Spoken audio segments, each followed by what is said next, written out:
Casi me había quedado dormido cuando sonó el timbre. Y no fue un timbrazo educado, 2 golpes secos, seguidos. Como si quien estuviera en mi puerta ya hubiera decidido que su urgencia era ahora responsabilidad mía. Miré el reloj de la mesita. Las 9:47 de la noche. La lámpara del salón seguía encendida, dibujando un círculo amarillento sobre la alfombra. Llevaba un rato sentado en el sillón orejero de Pilar, el azul, el del reposabrazos gastado donde ella solía apoyar la mano mientras veíamos Pasapalabra. Hacía casi 4 años que se había ido, pero algunas noches todavía me sentaba allí porque así la casa parecía menos vacía. El timbre volvió a sonar. Ya voy, mascullé, incorporándome más despacio de lo que me hubiera gustado. Me crujieron las rodillas. La espalda me dio ese aviso agudo que llevaba dándome desde que cumplí los 60. Ya voy. Cuando abrí la puerta, mi hijo estaba bajo la luz del porche con 2 maletas a sus pies. A su lado, su mujer, con un abrigo color crema y un bolso de piel colgado del hombro, tranquila como una directora de banco. Papá, dijo mi hijo. Nos venimos a vivir aquí. Parpadeé. Detrás de ellos, el coche seguía con el maletero abierto en la entrada. Había más bolsas amontonadas dentro. ¿Por cuánto tiempo?, pregunté. David se frotó la nuca. Solo una temporada. Se ha complicado lo del alquiler. Su mujer dio un paso al frente antes de que él pudiera añadir nada más. Será más fácil si nos instalamos ya esta noche. Estamos agotados. Lo dijo como si yo los hubiera invitado. Miré a mi hijo. Lo miré de verdad. Esperé a que dijera algo, que se disculpara, que sonara al menos a que se acordaba de que aquella seguía siendo mi casa. Bajó la vista y cogió una de las maletas. Eso me dolió más que las palabras. Aún así, era mi chico. 35 años, sí, pero en mi cabeza seguía siendo el niño que se quedaba dormido en el coche después de los partidos de fútbol, con el pelo pegado a la frente por el barro. Así que me aparté. Venga, pasad, dije. Marta sonrió como si acabara de aprobar un examen. Cruzaron el umbral con las maletas sobre la alfombra que Pilar había comprado en el rastro, y siguieron directos hasta el pasillo. Apenas había cerrado la puerta cuando mi nuera sacó del bolso una hoja de papel. No era un folio cualquiera, estaba plastificada. Me la tendió con las 2 manos. He preparado un pequeño horario de la casa, dijo. Para que todos sepamos qué se espera de cada uno. Arriba, en letras negras y ordenadas, ponía, normas de la casa. Leí las primeras líneas. Desayuno listo a las 7. Los baños limpios cada noche. Las camisas planchadas, los vestidos colgados, nunca doblados. Por un segundo pensé de verdad que era una broma. Miré a mi hijo otra vez. Apartó los ojos y se entretuvo ajustando el asa de la maleta. Marta dio unos golpecitos con el dedo sobre la hoja. Nada exagerado. Un poco de orden viene bien a todos. Sentí que algo se me subía al pecho. No era rabia exactamente, todavía no. Era más bien incredulidad con un filo duro. ¿Esto es para mi casa?, pregunté. Ella sonrió. Para la casa de todos. Miré hacia la cocina, donde el recetario de Pilar seguía en su cajita de madera junto a los fogones. Miré la nevera cubierta de fotos, mi hijo sin los 2 dientes de delante, Pilar con el en brazos en el Parque Natural de Guadarrama, yo con el pelo negro y el cinturón de herramientas. Luego volví a mirar la hoja plastificada y sonreí. Bueno, dije, qué organizada. David soltó el aire como si llevara rato conteniéndolo. Esa primera noche les di el cuarto de invitados. Sábanas limpias, toallas nuevas. Hasta bajé una maleta por el pasillo antes de que la cadera derecha me recordara que ya no tenía 40 años. Gracias, papá, dijo David en voz baja cuando Marta salió a por algo al coche. Me detuve en el pasillo. ¿Estás bien?, tragó saliva. Sí, ha sido un mes duro. Quise preguntarle qué clase de mes duro terminaba con su mujer entregándome una lista de tareas en mi propio salón. Pero tenía cara de cansancio y de vergüenza, y yo también estaba cansado. Así que solo dije: vete a dormir. A la mañana siguiente encontré las tazas de café en otro armario. Antes de comer, el termostato había pasado de 20 a 22 grados. Para la cena, mi contraseña del wifi era demasiado complicada de recordar, así que Marta la había cambiado. Al segundo día, volví de Mercadona y me encontré el sillón de Pilar a medio camino hacia el garaje. David tenía una mano en el respaldo. Marta, de pie, señalaba hacia allí. ¿Qué está pasando?, pregunté. Ella se giró con esa sonrisa luminosa. Solo estamos abriendo un poco el espacio. Este sillón está un poco pasado de moda. Dejé la bolsa de la compra en la encimera. Ese sillón era de tu madre, le dije a mi hijo. Se quedó paralizado medio segundo. Volví a ver al niño que lloró contra mi camisa en el funeral de Pilar. Entonces Marta dijo: no lo vamos a tirar, solo lo guardamos. Mi hijo me miró y luego apartó la vista. Lo metieron en el garaje bajo una lona vieja. Esa noche, la hoja plastificada de las normas apareció pegada en la nevera, justo encima de una foto de Pilar con nuestro hijo en su primera Navidad. Me quedé allí un buen rato. Luego moví la foto a un lado para poder seguir viendo su cara. A las 7 en punto de la mañana siguiente me levanté, y no precisamente en silencio. Encendí la vieja aspiradora que Pilar había comprado por 1988, la que sonaba como un cortacésped lleno de grava. La pasé justo delante de la puerta del cuarto de invitados. Luego encendí la lavadora, después el molinillo de café, y por último la radio de la cocina, sintonizada en Radio Nacional, donde sonaba una copla antigua a todo volumen mientras la aspiradora rugía por el pasillo. La puerta del cuarto se abrió de golpe. Marta apareció con el pelo revuelto y los ojos entornados. ¿Qué estás haciendo? Apagué la aspiradora. Ah, dije, buenos días. Son las 7. Ya lo sé. David apareció detrás de ella, frotándose la cara. Papá, venga ya. Me apoyé en el mango de la aspiradora. Si ahora todos ponemos normas, he pensado en empezar con las mías. Ninguno de los dos dijo nada. La cafetera silbaba detrás de mí. Por primera vez desde que llegaron, Marta se quedó sin respuesta preparada. Sonreí, no porque tuviera gracia, sino porque si no sonreía capaz que decía algo que ya no podría retirar. Esa tarde, después de que se retiraran a su cuarto, estaba en la cocina enjuagando mi taza de café. La casa se había quedado en silencio, solo el zumbido de la nevera. Entonces oí la voz de Marta desde el fondo del pasillo, baja pero clara. Esto tiene que dejar de parecer la casa de tu padre. Dejé el grifo abierto hasta que el agua me corrió por los dedos. Mi hijo dijo algo que no llegué a entender. Luego ella contestó. No, hablo en serio. Si vamos a quedarnos, las cosas tienen que cambiar. Cerré el grifo. Por primera vez entendí algo. No habían venido a quedarse conmigo. Habían venido a quedarse con todo. Para la segunda semana ya había aprendido algo extraño sobre perder el control de tu propia casa. No ocurre de golpe. Nadie entra plantando una bandera en el pasillo. Mueven una taza, un sillón, una fotografía, una costumbre, y si no protestas a tiempo, se toman tu silencio como un permiso.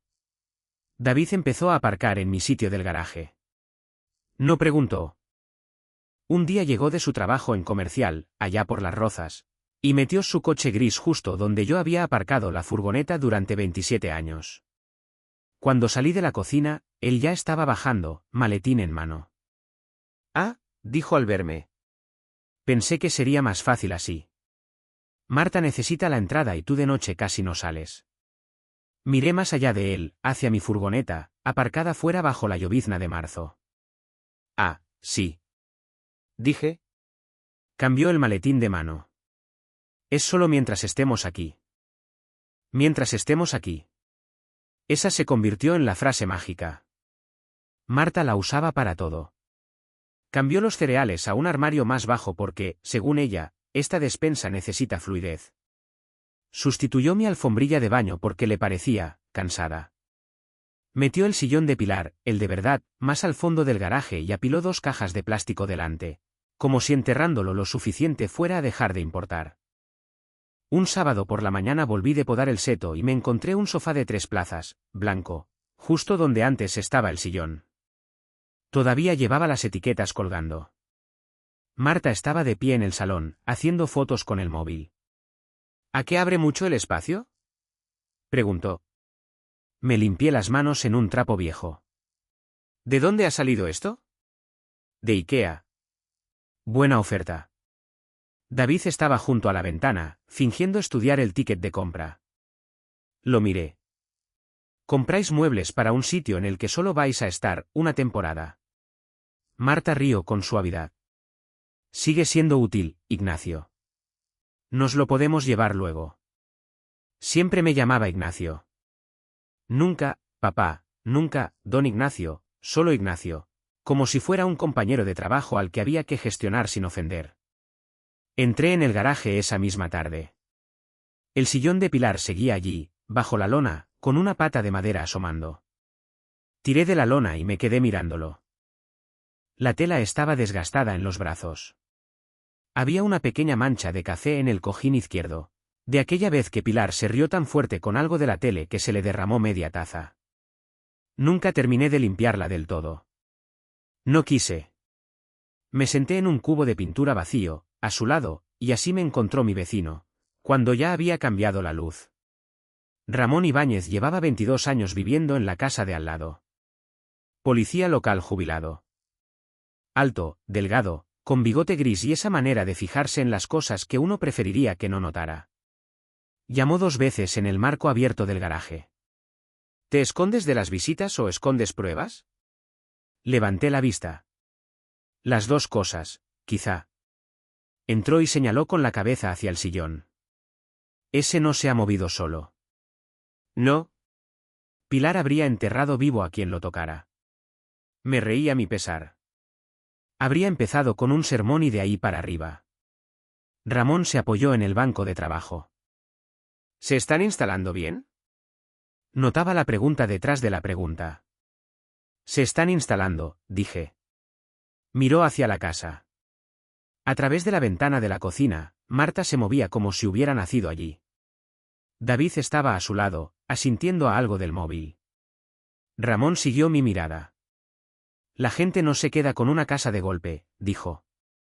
Primero te hacen sentir invitado. No respondí, porque tenía razón. Unos días después, Marta invitó a otra pareja a cenar. Me avisó a las 4 de la tarde, mientras yo recogía el correo. Solo para que lo sepas, dijo, vienen unos amigos de la oficina sobre las 8. Nada especial. Miré el recibo de la luz que tenía en la mano. Habría estado bien saberlo antes. Es informal, no te preocupes. Me hice el ausente casi toda la tarde, sobre todo porque no me apetecía aguantar conversación de salón en mi propio salón mientras Marta interpretaba su versión de la vida familiar.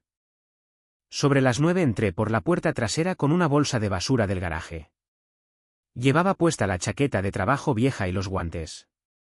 Un hombre que no conocía estaba junto a la isla de la cocina con una copa de vino.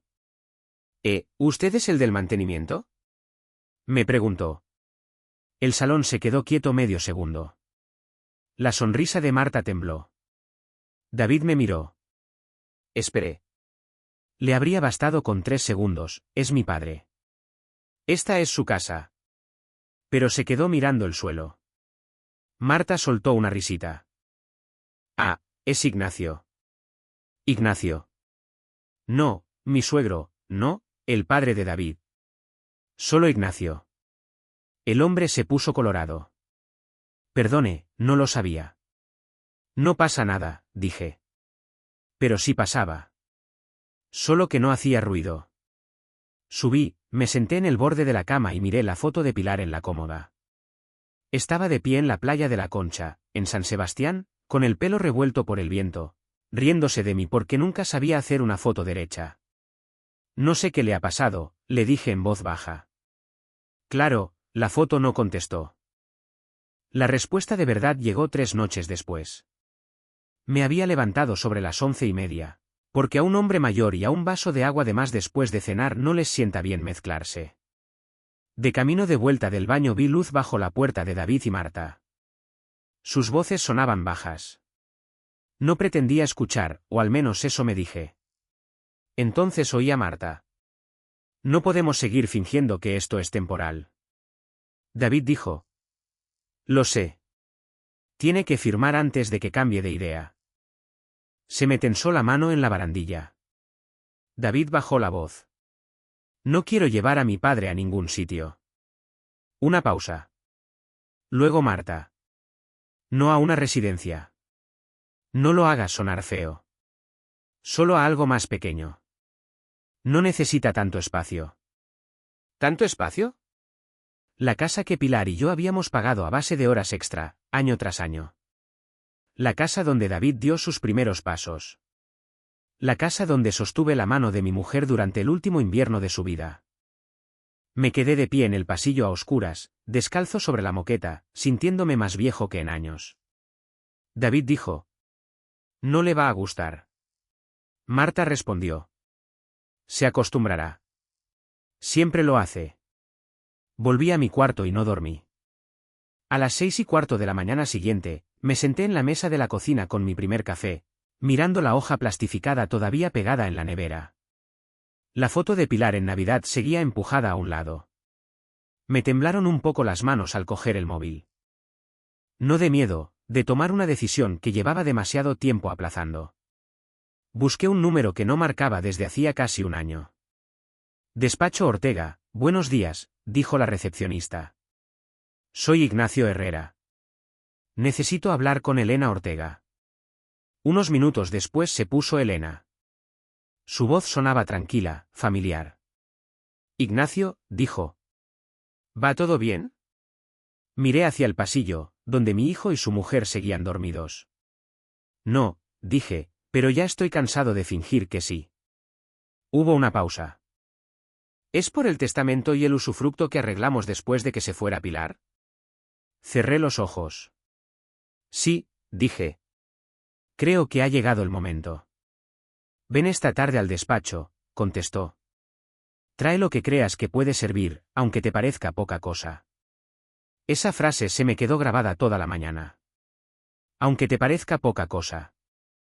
Es curioso cómo las pequeñas señales suelen ser las primeras pistas de que algo más grande no funciona. Cuando llegué en coche a su despacho, en la calle Serrano, llevaba una bolsa en el asiento del copiloto con cosas que jamás pensé que acabaría llevando a la consulta de una abogada, la hoja plastificada de las normas, fotos que había hecho con el móvil, capturas de mensajes que David había enviado sin querer al grupo familiar antes de borrarlos, la factura de la entrega del sofá a mi dirección, y una vieja fotografía de Pilar en su sillón azul, sonriendo con una taza de café en la mano. Elena repasó todo sin interrumpir. Al final, cruzó las manos. Tienes suerte, dijo. Hace 4 años, después de que muriera Pilar, decidiste ceder la casa con reserva de usufructo vitalicio en lugar de esperar. Recuerdo que entonces me dijiste que no querías cargar a tu hijo con trámites después. Asentí. Eso no ha cambiado. Lo que sí ha cambiado, continuó, es que ahora, en vida, necesitas protecciones más firmes. Me eché hacia atrás en la silla. No quiero venganza, Elena. Solo quiero que mi casa vuelva a sentirse mía. Sonrió con tristeza.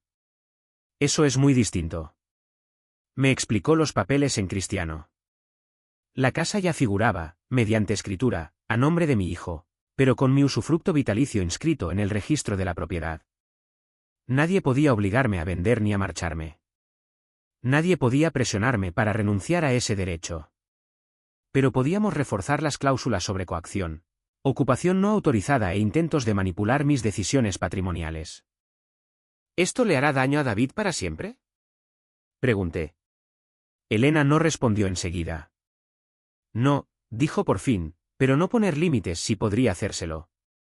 De camino a casa, parado en un semáforo, me di cuenta de algo que me sorprendió, ya no estaba enfadado. Estaba cansado. Cansado de caminar por mi propia cocina como si necesitara permiso. Cansado de fingir que cada desprecio era un accidente. Sobre todo, cansado de esperar que David volviera a ser el hijo que yo recordaba. Cuando aparqué en la entrada, había otra furgoneta de reparto delante de la casa.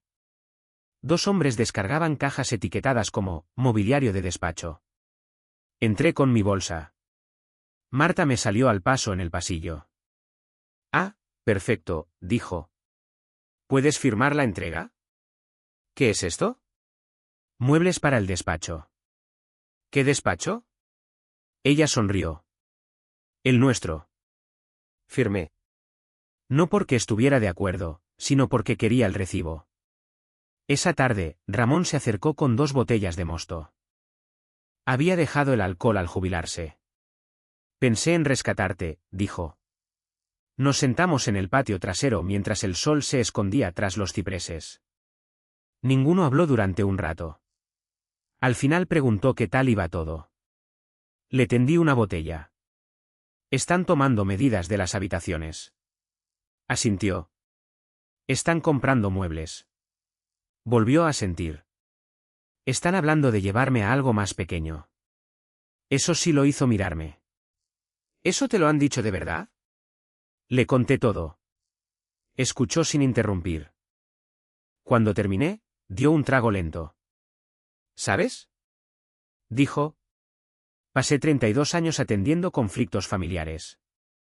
Los peores nunca eran por dinero. No. Eran por respeto. Señaló hacia mi casa. Dejaron de respetarte antes de empezar a querer tu casa. Esa frase me golpeó más que ninguna otra cosa. En las semanas siguientes, algo cambió dentro de mí. Por fuera, me volví más dócil que nunca. Marta me pedía que preparara el desayuno, y yo lo hacía. Que recogiera la ropa de la tintorería, y lo hacía. David me pedía que esperara al técnico de la fibra, y allí estaba. Cuanto más complaciente me volvía, más descuidados se volvían ellos. Marta dejó de bajar la voz en las llamadas. David dejó de tener cara de culpa. Seguían llegando cajas. Aparecieron muestras de pintura sobre la mesa del comedor. Una tarde encontré planos extendidos por la encimera de la cocina. Marta levantó la vista. Ah, no te preocupes, solo son ideas. ¿Ideas de qué? Señaló. El tabique entre el despacho y el salón. Vais a tirar una pared. Si nos quedamos a largo plazo, se dio cuenta demasiado tarde. David la miró. Ella forzó una sonrisa. Quiero decir, si acaso. Yo simplemente asentí. Por dentro, otra pieza encajaba. Cada pocos días veía a Elena. A veces 15 minutos, a veces 1 hora. Nunca me animó a humillar a mi hijo. Todo lo contrario. Mantén la calma, me decía. Deja que los hechos hagan el trabajo. Así que eso hice. Cada mensaje, cada recibo, cada foto, nada dramático, solo hechos. Una tarde me preguntó. ¿Tienes fotografías de cómo era la casa antes de que se mudaran? Sonreí por primera vez en días. Unas 20 años de fotos. La noche más dura llegó a finales de abril. La lluvia repicaba suave contra el tejado del garaje. Retiré la lona del sillón de Pilar. El polvo flotaba en el haz de la linterna. Me senté. Los muelles crujieron igual que siempre. Durante unos minutos me permití echarla de menos. Si estuvieras aquí, susurré, sabrías qué hacer. Claro, no contestó. Pero recordé algo que ella solía decirle a David cuando los niños del colegio se metían con él. Ser bueno no significa dejar que pasen por encima de ti. Me quedé un buen rato pensando en eso. Quizás no había estado protegiendo a mi hijo. Quizás solo me había estado protegiendo a mí mismo del dolor de enfrentarlo. Había una diferencia, y grande. El sábado siguiente, Marta entró en la cocina con una libreta. Buenas noticias, anunció. Levanté la vista del periódico. ¿Qué pasa? He organizado la fiesta de San Juan. Mi familia, la tuya, los vecinos, todos. Doblé el periódico. Suena ambicioso. Va a ser perfecto. Hojeó la libreta. Ah, y ya le he dicho a todo el mundo que puede que se pase la abogada. La miré con atención. ¿La abogada? Sí, sonrió, muy segura.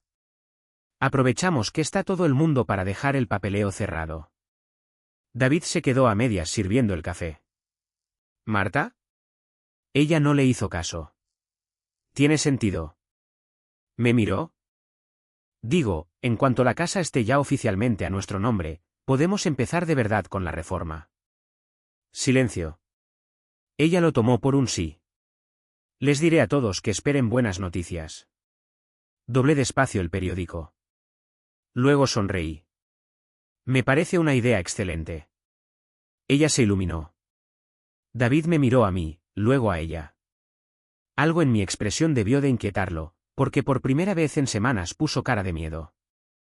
La noche de San Juan llegó con un calor que hacía temblar el aire sobre la entrada.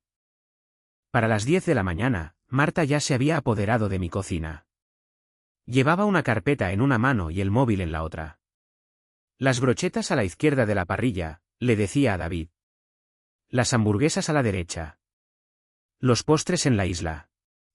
Se dio la vuelta y me vio sacando una mesa plegable del garaje. Ah, Ignacio, dijo con alegría. ¿Puedes limpiarla antes de que llegue la gente? Miré la mesa, luego a ella. Claro. Sonrió satisfecha y se marchó antes de que yo pudiera ni dejarla en el suelo.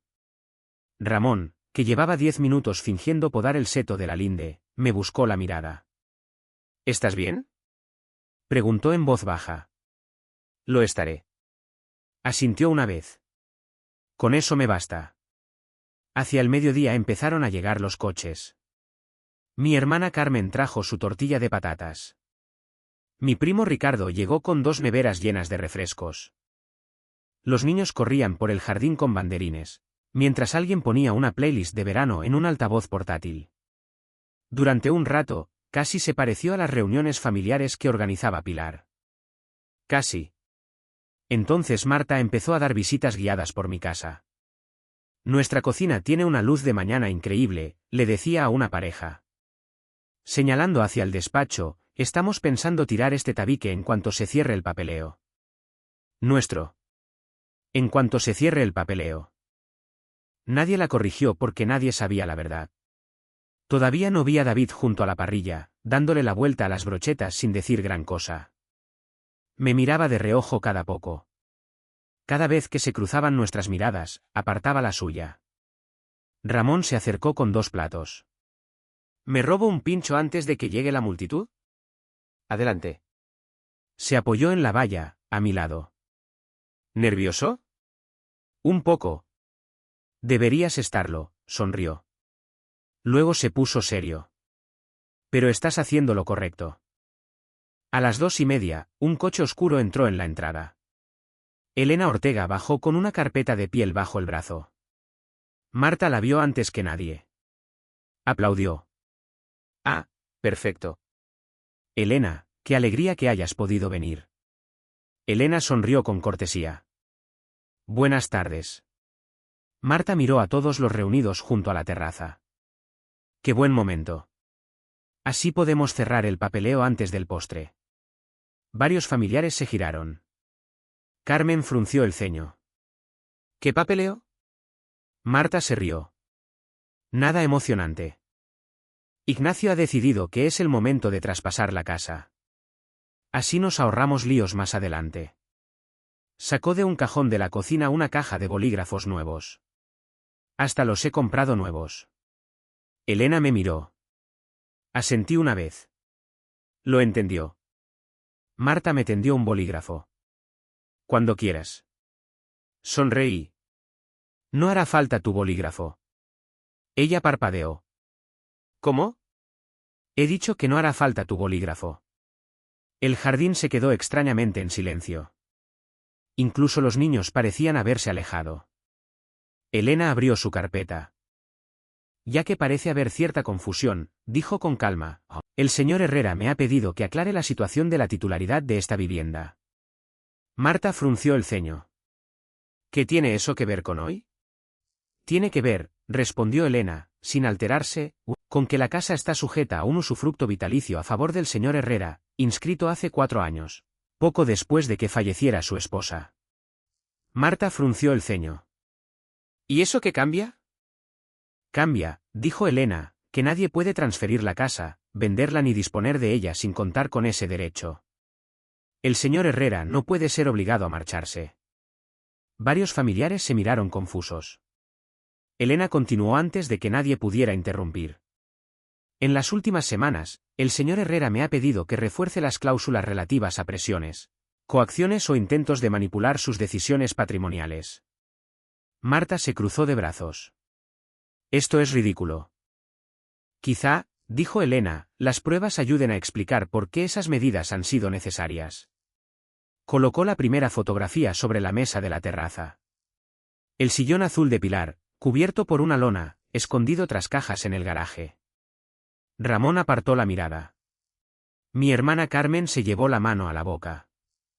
Elena puso otra foto, la nevera, con las fotos familiares empujadas a un lado y la hoja plastificada de las normas colgando en el centro.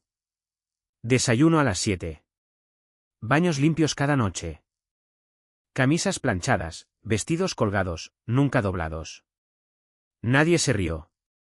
Elena colocó copias de mensajes impresos. Una frase subrayada decía, esto tiene que dejar de parecer la casa de tu padre. Otra, tiene que firmar antes de que cambie de idea. Otra más, algo más pequeño. Se extendió el silencio por el jardín. No era un silencio incómodo. Era el que se instala cuando todos entienden, a la vez, la misma verdad. Marta se recuperó primero. Esto está totalmente fuera de contexto. Elena no discutió. Simplemente sacó otro documento. Facturas de mobiliario entregado en mi dirección. Medidas para la reforma, apuntadas como, futuro despacho, ampliación del dormitorio principal, espacio diáfano. Mi primo Ricardo pasó la vista lentamente de los papeles a Marta. Ya teníais planeada la reforma. Marta abrió la boca. No le salió nada. Ramón habló por fin, tranquilo. Ese sillón era de Pilar. Ya no hablaba del mueble. Todos lo sabían. Carmen se secó una lágrima en silencio. David levantó por fin la cabeza. Miró la foto del sillón de su madre, luego hacia el garaje, luego a mí. Se le desencajó la cara. Le tembló la voz. Yo sabía que Marta quería la casa. Tragó saliva. Me repetía que nunca llegaría tan lejos. Me miró directamente, por primera vez en semanas. Me equivoqué. Marta le cogió el brazo. Debe. Él se soltó con suavidad. No. Su voz se afirmó. No, papá se merece oír esto. Se giró del todo hacia mí. Debí haberlo parado. Debí haber hablado la primera noche, cuando ella te dio esas normas. Cuando movió el sillón de mamá. Cuando pensaron que eras el del mantenimiento. Se le llenaron los ojos. Y no lo hice. Marta lo miró como si nunca lo hubiera visto. ¿De verdad estás haciendo esto? David respondió sin mirarla. Sí. Por primera vez en toda la tarde, vi a mi hijo. No al marido asustado. No al hombre escondido tras el silencio. ¿Mi hijo? Elena cerró la carpeta despacio. Mi trabajo aquí ha terminado, dijo. Pero el mío, no di un paso al frente, despacio. Miré a mi hijo, luego a las decenas de personas repartidas por el jardín. Al fin hablé. Nadie dijo una palabra. Solo se oía el chisporroteo de un par de brochetas que se estaban quemando en la parrilla. Agradezco que hayáis venido hoy, dije en voz baja. Pero creo que todos sabemos que esta fiesta dejó de ser sobre comida hace un rato. Alguien soltó una risa nerviosa. Se apagó enseguida. Me giré hacia David. Cuando tu madre se estaba muriendo, le preocupaba una sola cosa más que ninguna otra. Bajó la cabeza. No le preocupaba la casa. No le preocupaba el dinero. Le preocupaba que olvidaras qué clase de hombre te había educado. Le temblaron los hombros. Fui hasta la mesa de la terraza, donde seguía abierta la carpeta de Elena. Cogí la hoja plastificada de las normas. Los bordes seguían rígidos, lisos. La levanté. ¿Sabéis qué es lo que más me molestó de esto? Marta se cruzó de brazos, pero no dijo nada. No fue el desayuno. No fueron los baños. Ni siquiera las camisas. Miré directamente a David. fue que mi propio hijo se quedara ahí de pie mientras alguien le daba a su padre instrucciones para vivir en la casa que su madre y yo pagamos durante 34 años. David se cubrió la cara con una mano. Lo sé. No, dije con suavidad. No creo que lo sepas. Dejé la hoja de nuevo sobre la mesa. Cuando la gente pregunta cómo se rompen las familias, suele imaginarse un día terrible. Negué despacio con la cabeza. Casi nunca es así. Ocurre una pequeña concesión cada vez. Una disculpa que nunca llega. Una falta de respeto que nunca se planta cara. Un silencio detrás de otro. Ramón miró hacia sus botas. Carmen asintió en silencio. Hasta Marta parecía incapaz de sostenerle la mirada a nadie. Después de un largo silencio, ella habló al fin. Nunca quise hacerte daño.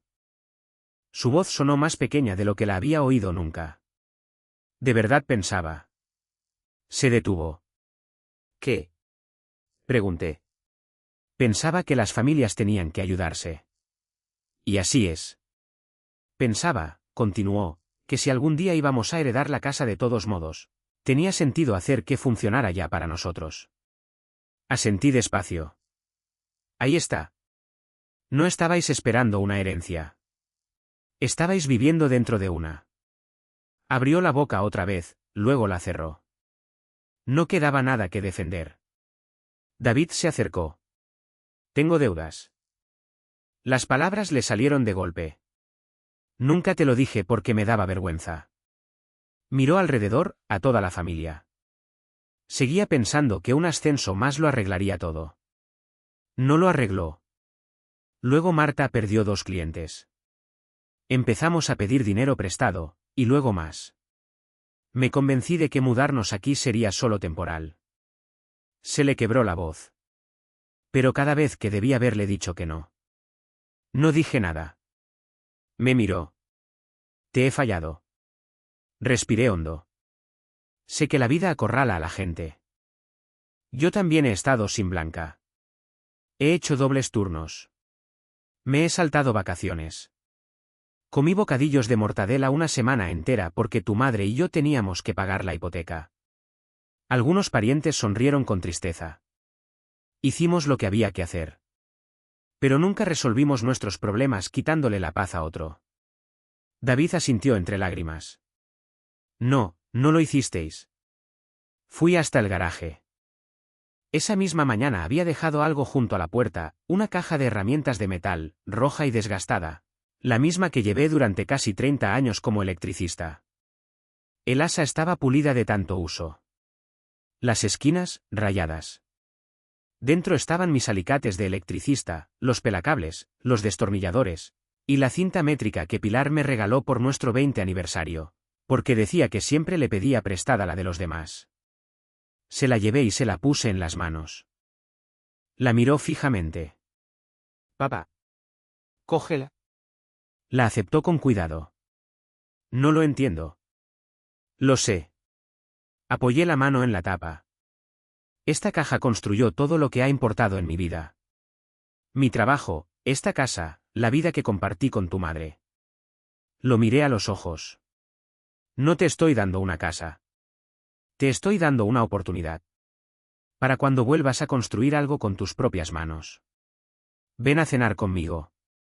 David se echó a llorar abiertamente. Sin escándalo. Solo el llanto de un hombre hecho y derecho que por fin deja de fingir. Marta lo miró, luego a mí. Al final susurró. No merezco tu amabilidad. Respondí con honestidad. No, no la mereces. Otro largo silencio se posó sobre el jardín. Luego continué. Pero la amabilidad no es lo mismo que la rendición. Elena sonrió en silencio. Ramón se tocó la gorra. Los miré a los dos, y luego de nuevo a David y a Marta. Tenéis 7 días. David asintió al instante. Nos vamos. Ayudaré con la fianza de un piso pequeño. Marta pareció sorprendida. ¿Por qué harías eso? Porque quiero que os vayáis. No que fracaséis. Ella cerró los ojos. Por primera vez desde que la conocía, Parecía sinceramente avergonzada. El camión de mudanzas llegó el sábado siguiente. David cargó más cajas que nadie. Marta apenas habló. Antes de irse, David entró en el garaje. A los pocos minutos volvió con el sillón de Pilar en brazos. Sin decir palabra, lo colocó exactamente donde siempre había estado, junto a la ventana del salón, donde le llegaba el sol de la tarde sobre las 4. Se quedó mirándolo. Lo siento. Lo sé. Asintió una vez, y se marchó. Pasaron 3 meses. Un domingo por la tarde volvió a sonar el timbre. Esta vez era solo David. Llevaba una pequeña caja de herramientas en una mano, limpia, ordenada. La mía, sonrió, algo nervioso. He arreglado la luz suelta del porche. La noté al llegar. Dudó un momento. Me preguntaba si querrías compañía para cenar. Lo miré un largo instante. Luego me aparté. Tengo albóndigas de sobra para 2. Río, más relajado. Mamá lo habría aprobado. Seguro que sí. Cenamos en la vieja mesa de roble. No hablamos mucho. No hacía falta. Algunas cosas se curan en silencio. Unos 6 meses después recibí una carta escrita a mano, de Marta. No había excusas, ni justificaciones. Solo una disculpa. Reconocía que había confundido planificar con controlar, eficiencia con respeto, ayudar con tener derecho a algo. No me apresuré a contestar. Con el tiempo, escribí de vuelta. Acepté su disculpa. La confianza tarda mucho más que el perdón. Eso nunca cambió. Tampoco cambió el usufructo. Los papeles siguen exactamente igual. Los límites se mantuvieron. Y también el cariño. Hoy en día, el sillón de Pilar sigue junto a la ventana del salón. Las fotos de familia han vuelto a su sitio. Y de vez en cuando, David viene un sábado por la tarde. A veces arreglamos alguna cosilla de la casa. A veces no hacemos nada en especial. A veces solo nos sentamos con un café a ver pasar el vecindario.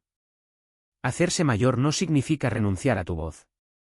No significa entregar tu dignidad a cambio de un poco de paz.